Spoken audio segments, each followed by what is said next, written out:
আপনি নামাজ পড়বেন, নামাজের মধ্যে দুরুদ ইব্রাহিম পড়বেন। দুরুদ ইব্রাহিম কেন আল্লাহ পাক দিলেন? আমরা উম্মত, আল্লাহ হিসেবে আল্লাহ আমাদেরকে সৃষ্টি করেছেন, উম্মত হিসেবে আমরা নবী রহমাতুল আলামিনের উম্মত।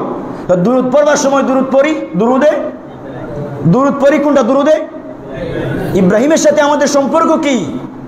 ইব্রাহিম আলাইহিস সালাতু ওয়াস সালাম কাবাঘর নির্মাণ করেছেন।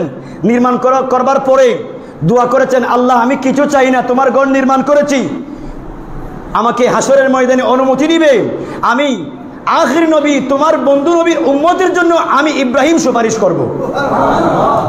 ইসমাইল জাবিহুল্লাহ হাত তুলে দিলেন, আল্লাহ হাসরের ময়দানে আপনি আমাকে অনুমতি দিবেন, আমি আপনার বন্ধু নবীর উম্মতের পক্ষে সুপারিশ করব।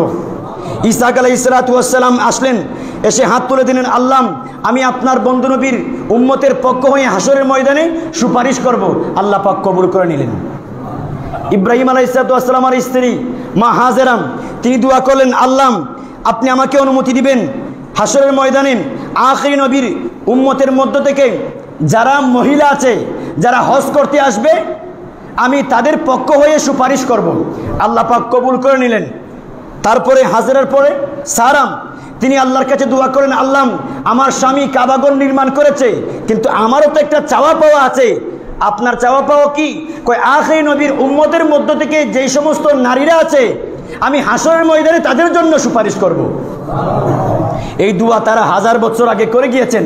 আমার নবী রহমাতুল আলামিন দুনিয়াতে আসলেন, সাহাবীদেরকে বললেন, ও সাহাবীরাম তোমরা তো নামাজের মধ্যে একটা দুরূদ শরীফ পড়তে হবে। জি ইয়া রাসূলুল্লাহ পড়ব। কই এই দুরুদের নাম হবে দুরুদে ইব্রাহিম। দুরুদের নাম হবে দুরুদে। আল্লাহ বলেন, দোস্ত আপনি যেহেতু নাম দিয়ে দিয়েছেন দুরুদে ইব্রাহিম, আমি আল্লাহ কবুল করে নিলাম, তবে একটা শর্ত আছে। আরো বড় করে বলেন। এটা নুজহাতুল মাজালিস কিতাবের মধ্যে এসেছে।